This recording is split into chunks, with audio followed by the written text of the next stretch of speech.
시간에는 우리 신학교의 미래와 나아갈 방향인데 주제가 신학대학교의 역량 강화를 위한 강의에 대해서 나누는데 시간에는 우리 노재경 교수님 전 청계교육개발원장으로 생활하시다가 이제 대한신학대원대표에서 강의 주시는 귀한 노재경 교수님이십니다. 박수를 한번 모시겠습니다.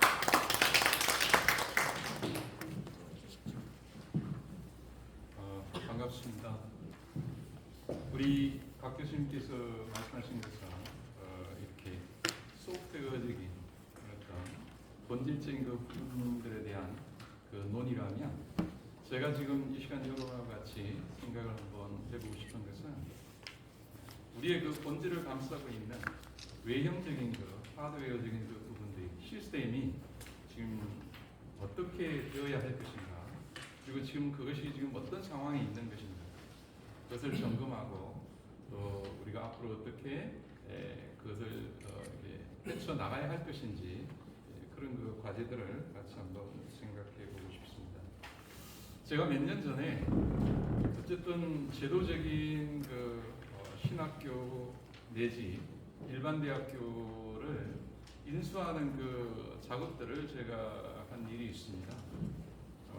굉장히 이제 큰 단위의 그런 뭐 재정이 오고 가는 그 일들, 그런 것을 제가 이제 옆에서 도우면서 실질적으로 신학교들이 가지고 있는 그런 문제가 무엇인지 그것을 아주 세밀하게 볼 수가 있었습니다.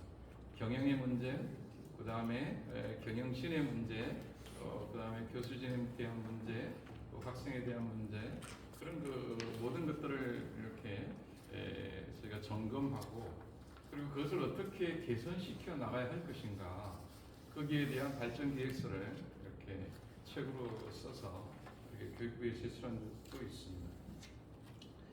그러면서 이게 또 수도권 그 대학과 지방 그 대학 간의 그 현격한 그 차이들을 바라보면서 이게 대학이라고 다 대학이 아니고 또 미래가 보장되는 것도 아니다, 그런 것도 볼 수가 있었습니다. 제일 문제가 되는 것은 이제 이사진의 갈등 문제, 그러면서 거기에서 파급되어지는 재정에 대한 문제, 그리고 거기에 따른 학생 소유에 대한 문제, 또 거기에 따른 학생 모집에 대한 문제, 이런 그 현실적인 그 문제들이 이렇게 다 안고 있는 그 문제들이었고, 그것을 이제 떨쳐버리고자 뭐 새로운 어떤 경영진을 찾고자 하고 그렇게 했지만, 그 막상 또 그 작업을 하는 그 가운데 굉장히 많은 그 문제들이 얽혀 있고 복잡하다는 것을 경험을 했습니다. 그런 일들 가운데 이제 오늘 신학교가 지금 우리 글로벌 총신인데, 이 신학의 그 정체성을 유지하면서 우리가 신학교가 어떻게 유지되어져야 할 것인가, 이것을 우리가 현실적으로 우리가 생각해 볼 필요가 있겠다. 그 모든 그 경험들이 지금 우리가 고민해야 하는 그 부분하고 같이 이렇게 클로즈업 되는 것을 이렇게 겹쳐지는 것을 볼 수가 있습니다. 현실적으로 우리가 학교를 운영하는 데 있어서 보니까 제일 중요한 것은 우리 원고에도 나와 있지만 재정 확보에 대한 문제, 그리고 학생을 어떻게 모집하는가에 대한 그 문제입니다.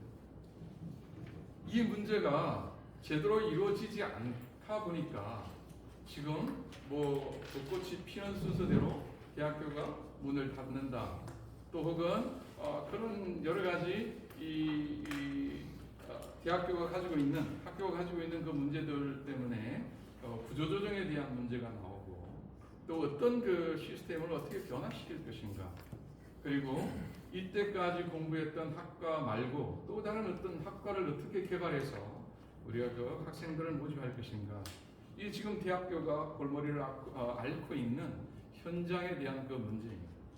근데 이것을 우리가 단편적으로만 생각하지 말고 좀 큰 그런 어떤 그 관점에서부터 우리가 한번 추적을 해본 들어가봤으면 좋겠습니다.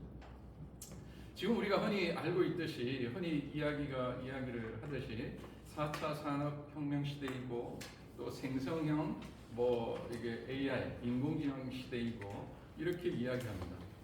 이 시대를 우리가 이야기하는데 큰 역사를 보는 데 있어서 가장 크게 아주 제가 감명 깊게 읽은 그 책들 가운데 하나는 축의 이동이라는 그 책이었습니다. BC 5000년에서 800년 그 사이에는 인간의 모든 그 삶에 대한 그 부분들이 어떤 제사 의식 보이는 그 일들에서 BC 800년에서 500년 그 사이에 지식의 대폭발이 일어나서 그 제도적인 그 삶의 양식이 의식으로 이렇게 전환이 되어졌다는 것입니다. 구약의 율법 제도가 하나의 그 이사야나 예레미야 선지자를 통해서 내적 성찰 그 개념으로 바뀌었고, 뭐 불교나 또 도교나 노자, 맹자 많은 그 사상들이 폭발이 일어났다는 그 시대이죠. 그 시대를 축의 전환이라고 이렇게 이야기하고 있습니다. 그 축의 전환이 지금 우리가 살고 있는 이 시대 그 대전환이 이제는 그런 어떤 제도가 정신으로 왔는데 그 정신이 또 다른 방향을 향하여 가고 있는 것이 이 시대이다. 이렇게 진단을 좀 내려보고 싶습니다. 그 진단을 우리가 하는 데 있어서 우리는 지금 흔히 겉으로 나타나고 있는 것이 디지털 대전환의 시대, 또 4차 산업혁명 시대의 대변화, 대격변, 여러 가지 그 이야기들을 하고 있습니다. 흔히 우리가 경험하듯이 인공지능의 문제, 제가 이 원고를 준비하기 위해서 챗 GPT로 제가 한번 대학 교육의 미래 방향, 또 한국신학대학의 미래 방향은 어떻게 이렇게 좀 쳐달라고 이게 이렇게 치니까 딱 한 페이지로 딱 일목요연하게 나오더라고요. 물론 그것은 현장성과 실제감이 떨어지고 다양성, 여러 가지 어떤 다른 말들로 이렇게 하는 것을 바라보았습니다. 그만큼 이제 우리가 추구했던, 의식적으로 추구했던 정신의 그 세계가 이제 우리가 추구하지 않아도 많은 지식을 우리가 쉽게 이게 컴퓨터 인터넷으로 쉽게 해결할 수 있고, 모든 것들이 우리 주변에 문화적인 그 이익들이 널려져 있다는 것이죠. 그런 그 가운데 살아가는 우리는 어떤 방향으로 이 시대를 끌고 나가야 되고 방향을 잡아야 할 것인가 한번 고민할 필요가 있다는 것입니다. 그런 그 관점에서 저는 지금 이 시대는 제2의 축의 대전환 시대이다. 이렇게 저는 이렇게 말을 하고 싶습니다. 그리고 지금 우리가 살고 있는 이 시대는 많은 그 경제적인 그런 그 자본주의 체제 아래서 그 경제 중심의 사회 시스템이 구축되다 보니까 모든 것들이 성자 독식주의, 그래서 일등만 기억하는 더러운 그런 세상처럼 그런 그 성자 독식의 그 생각들이 은연중에 이렇게 우리의 그 의식을 지배하고 있습니다. 그러다 보니까 모든 것을 이기려고 하고 그 이기는 것들의 그 표대가 되는 것이 경제적 그 좌표가 이루어지게 되고, 그래서 경제적 부를 위해서 교육과 모든 것들이 수단화되어지는 그 시대에 들어가 있다는 것입니다. 그래서 교육이 인간을 참되게 인간되게 하는 교육의 본질을 상실하고 기능주의 혹은 역량 강화주의 이런 쪽으로 교육이 흘러가고 있고, 그러다 보니까 많은 그 경제적 부가 세계적인 대기업들 중심으로 재편되어지고, 그리고 골목 상권은 이렇게 없어지게 되고, 이러다 보니까 경제의 몰락, 교육의 상실, 교육의 몰락 이런 것들을 우리가 지금 주변에서 볼 수가 있습니다. 또한 이 부분들은 교회에도 그 영향을 받쳐서 우리가 종교적인 그 심성들을 이렇게 설문을 조사를 해보니까 계속 축적되어져 있는 자료를 보게 되면 이전에는 종교를 가지고 있는 그 비율이 65% 이렇게 내외 정도로 왔다 갔다 했는데, 이제 우리가 지금 오늘날에는 코로나19 사태와 이런 것을 거치면서 지금은 오히려 무종교가 65% 내외로 이렇게 할 만큼 탈종교화 시대를 살고 있고, 그리고 그 종교 중에 가장 결집력이 있고 가장 많은 사람들에게 강화력을 주는 기독교조차도 이제는 기독교와 그 현상들을 경험하고 있어서 교회가 약화되어지고 있는 것이 오늘날 사회 현상인 것입니다. 자, 이런 그 상황들 속에서 우리가 이제 대학 교육 내지는 신학 교육은 어떤 그 대응을 해야 할 것인지 우리가 고민을 해보고자 하는 것입니다. 그래서 조금 전에 말씀드렸지만 생성형 인공지능 AI 시대의 이 대학 교육의 그 패러다임이라는 것은 이제는 지식자가 가지고 있던 권위가 모두 없어지고 그 모든 것들이 이제 그 키보드에 키 하나면 모든 것이 해결되어지고 그러다 보니까 조금 전에 말씀했듯이 교육의 상실 어떤 인간성에 대한 부분들보다는 기능을 중시하는 그런 그 쪽으로 가게 되고 그리고 인공지능이 쉽게 모든 것들에 대해서 우리에게 답을 주다 보니까 인간의 인공지능의 노예가 되지 않을까라는 염려까지 하는 그 시대가 되어졌습니다. 그런 그 부분들에 대해서 대학 교육의 그 역할이라는 것은 지금 이 시대에 대해서 그 모든 한계를 극복하고 거기에 대한 리더십을 발휘할 수 있는 사람을 길러내는 데에 초점을 맞춰야 하는데 지금 세계 대학의 그 문제 혹은 이런 그 한국 대학의 이 부분들이 그런 그 부분들에서 정확한 좌표를 찍고 가는 것이 아니라 많은 곳으로 좌표를 산탄처럼 날리고 있어서 그 길을 이렇게 헤매고 있는 것이 지금 현실입니다. 그래서 이런 그 사회가 추구하는 것이 그렇게 될 수밖에 없는 것이 대학교 교육 자체도 대학교 교육이 궁극적으로 이 사회가 추구해야 할 그 목표에 대해서 그 좌표를 상실하기 때문에 어디에서 어떻게 그것을 해야 할 것인지를 옛날처럼 일목요연하고 질서 있게 그것을 체제를 갖출 수가 없는 시대가 됐다는 것입니다. 그래서 이제는 기술 중심의 많은 그 사람들 기술 중심의 그 사회가 되다 보니까 사람들도 기계를 대체할 수 있는 그런 그 또 기회가 나오다 보니까 이제는 그 사람을 어떻게 교육해야 할 것인가에 대한 그래서 인문학에 대한 그 세태가 일어나게 되고 기능 중심의 그런 그 길로 가고 있는 것이 지금 교육의 일반적인 그 방향이라는 것입니다.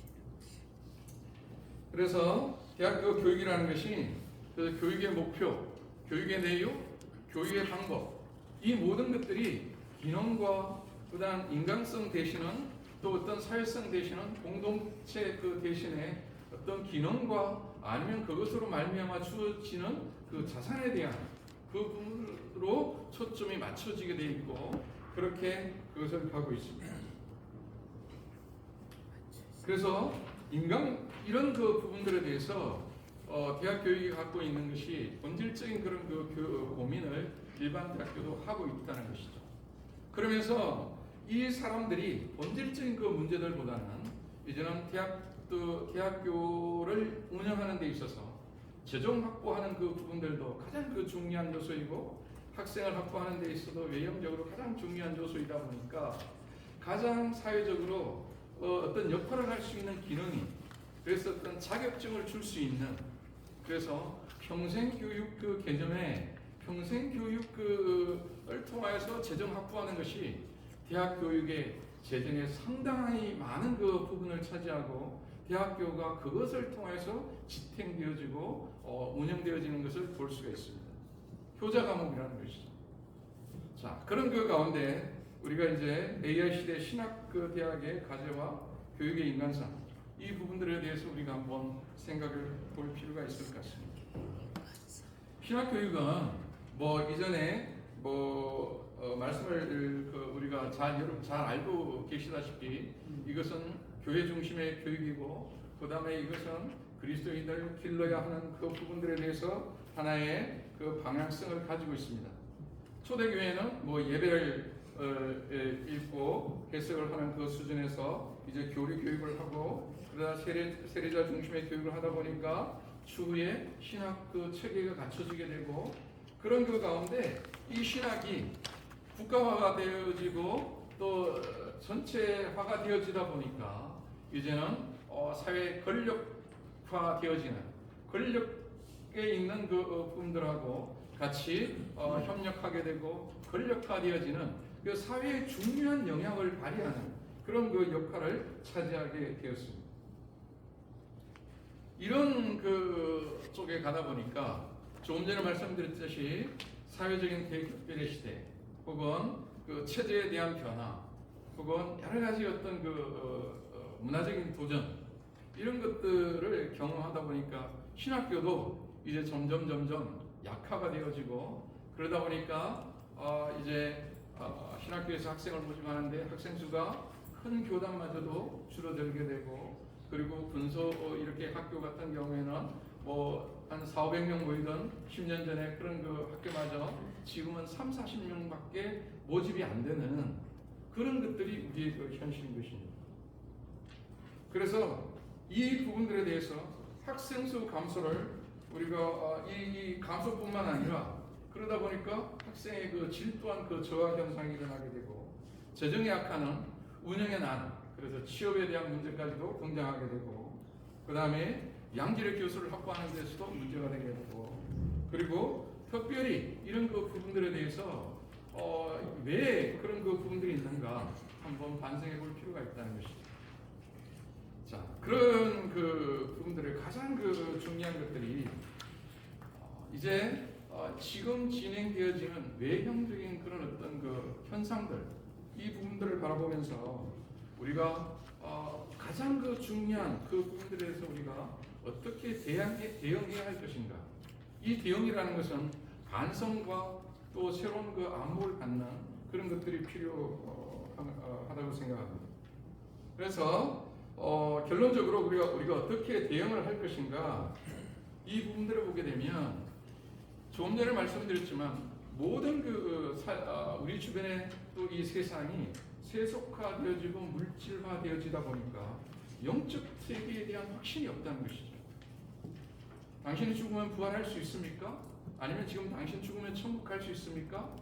그런 것들이 하나의 전도를 위한 유희적인, 그것이 근본적인 자기의 생명에 깊이 박혀 있는 것이 아니라 영적인 그 상황들을 상실하는 그런 그 부분들이 있다는 것입니다.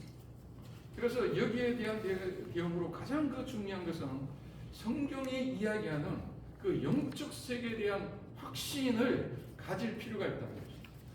가장 그 중요한 것은 리더가 그 확신을 가지고 그 확신에 근거해서 말하고 행동해야 하고, 그리고 많은 그 일들을 사역을 해 나가야 할 필요가 있다는 것입니다.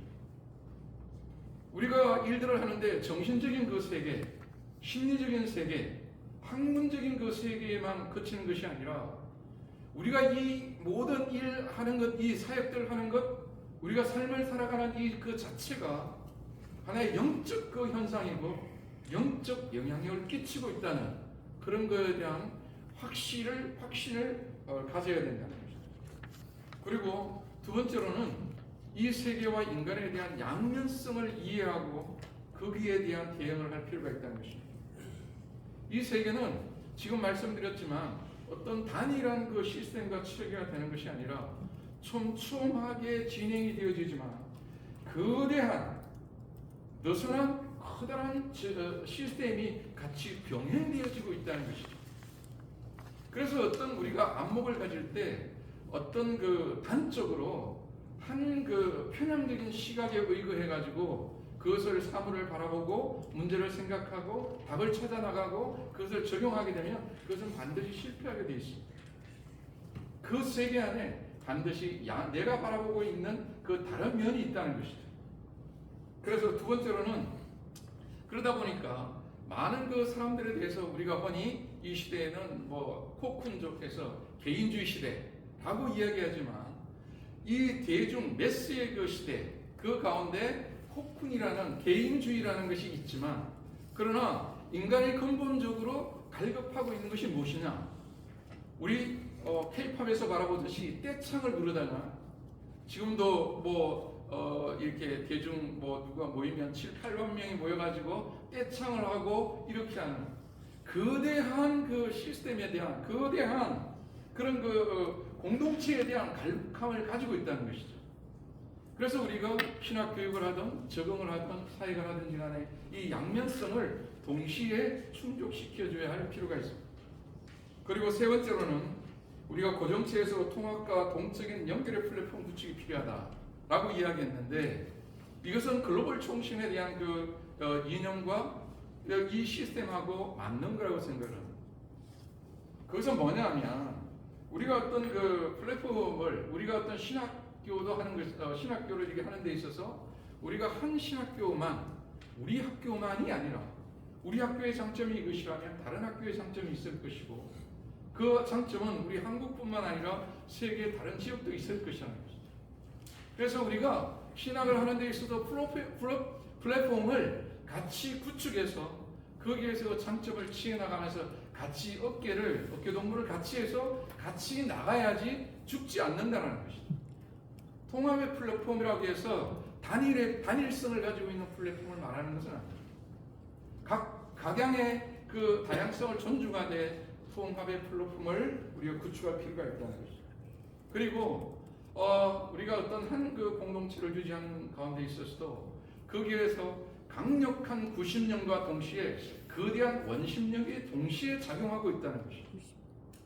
우리의 그 심리라는 것은 밖으로만 나가려고 하는 것이 아니라, 밖으로 나간다면 반드시 중심을 센터를 향하는 그 심리가 있습니다. 그리고 그 센터만 집중한다고 하지만 밖으로 나가는 심리가 있어요. 그래서 이 두 개를 동시에 우리가 만족시켜주는 대응이 필요하다는 것이죠. 그리고 가상현실과 현실 중심의, 그러니까 혼합 형식의 그 개념이 필요한 것입니다. 그래서 우리가 설교를 하든 우리가 대화를 하든 풍부한 상상력, 그것을 우리가 활용을 해야 한다는 것이죠. 상상력이라는 건 하나님이 우리에게 주신 그 참으로 놀라운 은혜이고 선물입니다. 내가 보는 그 숫자, 보는 거기만 머물러 있는 것이 아니라 주어져 있는 상황 속에서 과거를 상상할 수 있어야 하고 미래를 상상할 수 있어야 하고, 그러나 그 과거와 미래를 현실에, 지금 여기에다가 발을 디디게 하는 현실성을 구비할 수 있는 그런 혼합 현실형의 그런 대응을 해 나가야 한다는 것이죠. 우리가 신학교를 운영하는 데 있어도 학생들에게 거대한 비전을 심어주지만 또 현실을 어떻게 헤쳐나가야 할 것인가에 대한 그 도구도 주어야 한다는 것입니다. 조금 전에 말씀을 드렸습니다. 신학교를 운영하는 데 있어서 가장 중요한 것은 재정의 부분하고 그 다음에 학생의 부분이다. 재정과 학생을 보이는 그 부분입니다. 그러나 그 보이는 부분만 쫓아가다 보면 결국 그것을 우리가 모래를 손으로 잡으려고 하듯이, 물을 잡으려고 하듯이 그 모든 것이 빠져나간다는 것이죠. 그러나 그것을 잡을 수 있는 것이 뭐냐? 학생들과 재정을 잡을 수 있는 도구, 그 도구를 심어줘야 할 그 책임이 신학교가, 그리고 현재 대학교가 고민해야 할 그 부분이라는 것이죠. 그리고 세 번째로는 이제 생생형 A가 시대의 상식, 우리가 그 지식을 항상 구비하기 때문에 섣부른 지식으로는, 창의성이 없는 그 지식으로는 상대를 설득하기 어렵습니다. 그런 그 부분에 있어서도 그럼에도 불구하고 인간 중심의 결국은 사람이거든요. 그 사람이 세상적인 사람이 아니라 하나님 중심의 사람을 만드는 거예요. 이것이라는 것이죠. 이 철학을, 확고한 교육 철학을 가지고 있어야 한다는 것이죠. 그리고 조금 전에 말씀드렸지만 글로컬한, 지방이지만 로컬하지만 글로벌한, 그래서 글로컬한, 로컬과 글로벌이 갖춰지는 그런 그 부분들에 대한 경영 안목이 필요합니다. 그래서 우리 글로벌 총신은 이름에 걸맞게 이제 필리핀에도 우리 시 목사님 분교를 개척해서 가서 강의도 하시고 그런 그 부분들이 필요하지 않나 생각을 합니다. 자, 그리고 이제는 그 도구를 조금 전에 이야기했습니다. 학생들에게 그런 그 도구를 들려줘야 되는데, 그리고 그 도구에 대한 비전을 심어줘야 되는데, 그 부분은 전인적 개념을 구체화해야 한다는 것이죠. 원래 우리가 전인교육 하잖아요. 근데 저는 조금 더 한 단계 더 나가서 전인교육을 구체화하는 것은 가 서비스맨 또 휴먼 서비스맨, 하나님을 예배하는 사람, 그리고 인간을 섬기는 사람, 여기에 대한 많은 그 내용들을 학생들에게 들려줘야 한다는 것이죠. 학생들이 신학교에 오지 않는 것은 내가 신학교 가봤자 내가 먹고 살 것이 없다는 것입니다.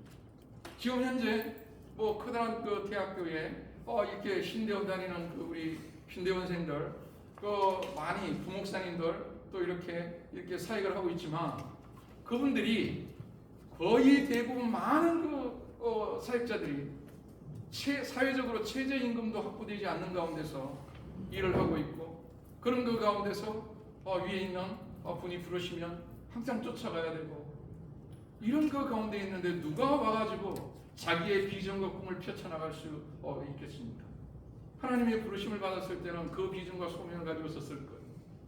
그러나 그 비전과 소명으로 가기까지 그들에게 도구를 돌려주고 에너지를 공급하고 체력을 그 다음에 심력을 영역을 키워줘야 되는데 그것이 없고 계속 뭐 섭취만 하고 에너지 충전, 에너지 그냥 빠져, 에너지 빠지죠. 경제적으로도 항상 뭐 하기서 언제 또 사야 되나 이런 거 고민하죠.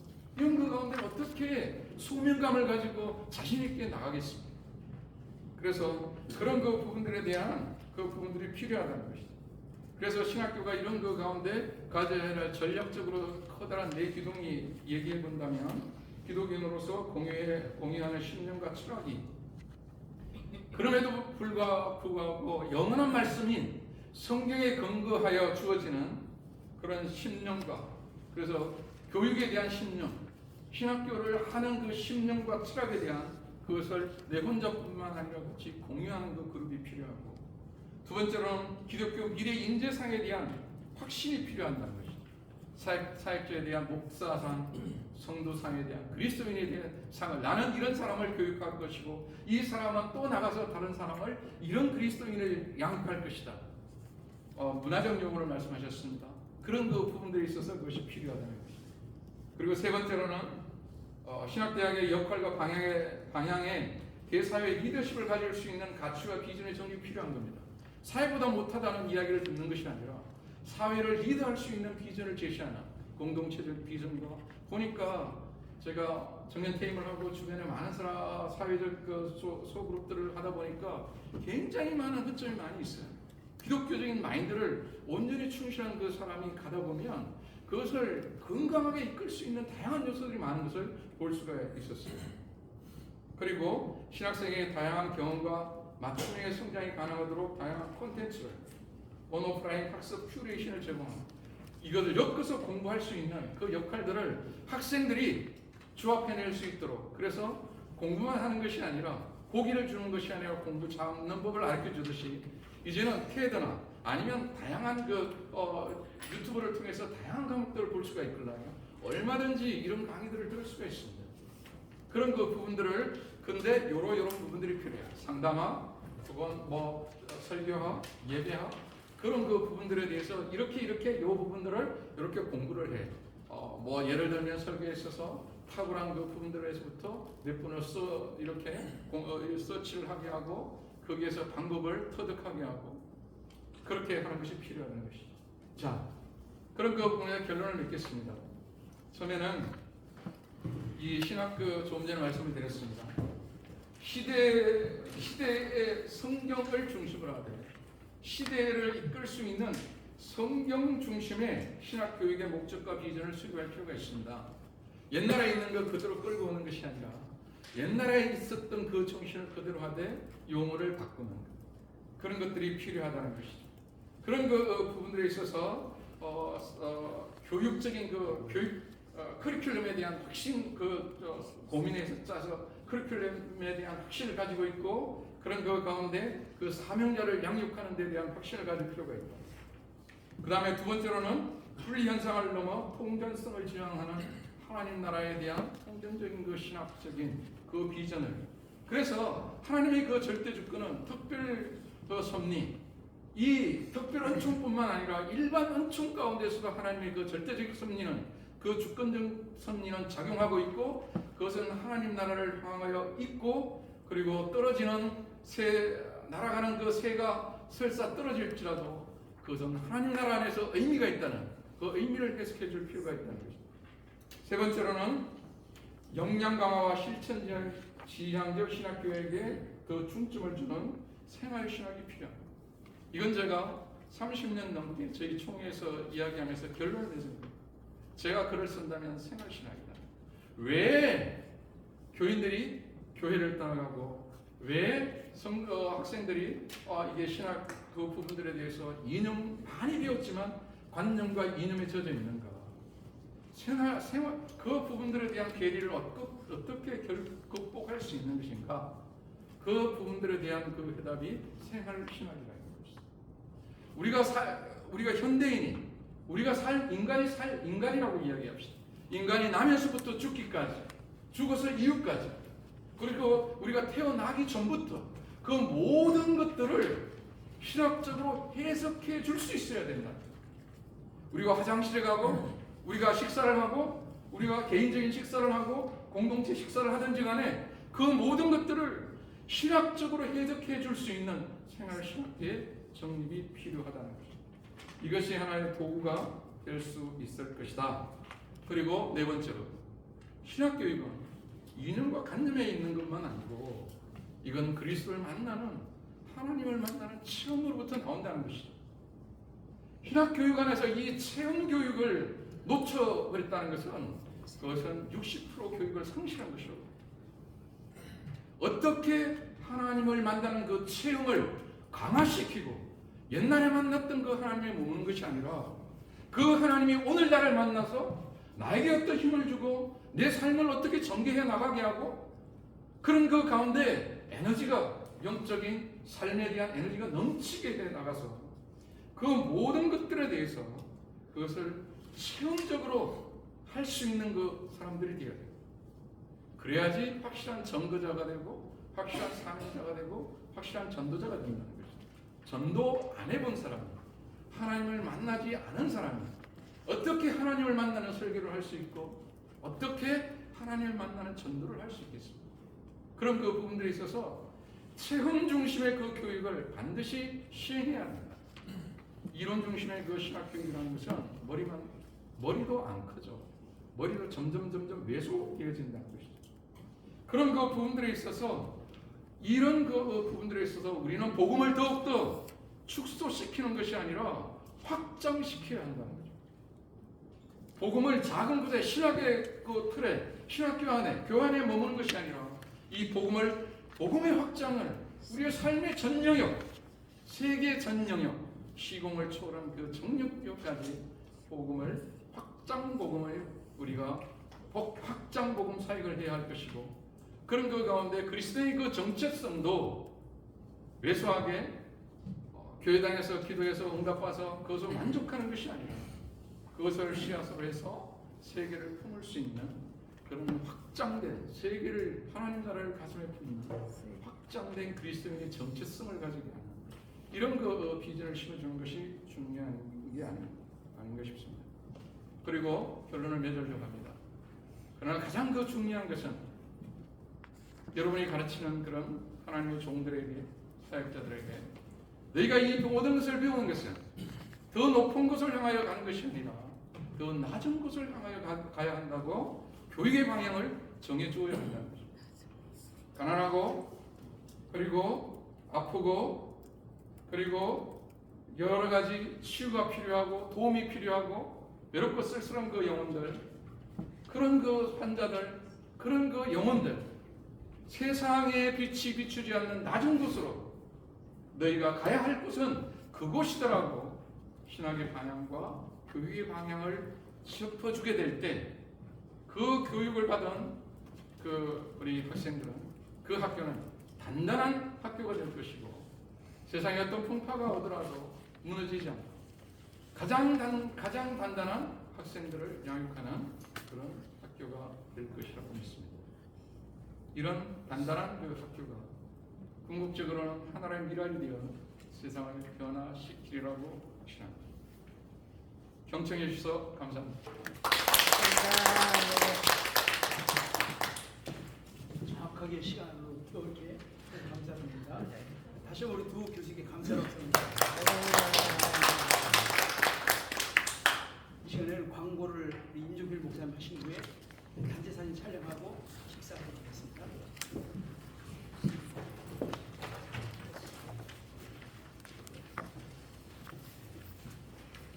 요즘엔 이렇게 연합으로 순서. 모여